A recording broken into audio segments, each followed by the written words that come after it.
Hujan yang turun sejak sore hingga malam hari membuat petugas Bendung Cibalok tetap siaga memantau perkembangan debit air, khususnya saat hujan deras terjadi di kawasan hulu Sungai Ciliwung di wilayah Puncak. Pemantauan ini dilakukan untuk mengantisipasi meluapnya sungai yang dapat berdampak ke wilayah hilir Kota Bogor hingga Jakarta. Petugas Bendung Cibalok terus memantau perakiraan cuaca dari BMKG dan melaporkan perkembangannya secara berkala kepada instansi terkait.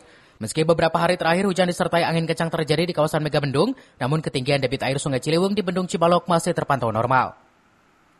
Ini kami dari petugas lapangan PTDPSDA Ciliwung Sadane mungkinkan untuk memonitor informasi-informasi dari BMKG ya untuk kejadian kenaikan debit air Sungai Ciliwung. Maka itu kami tetap selalu monitor perubahan-perubahan cuaca yang mulai memasuki musim hujan ini. Kami sebagai petugas karena sudah memasuki musim penghujan selalu standby dan bersiaga karena intensitas cuaca curah hujan dengan intensitas sedang sampai ekstrim itu sudah terjadi di kami di Bendung Cibalok sendiri.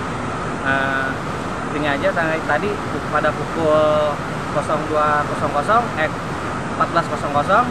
terjadi hujan angin. Jadi hujan angin di Bendung Cibalok sendiri. Untuk saat ini debit masih kondisi normal ya. Kemungkinan terjadi hujan kan masih variabel.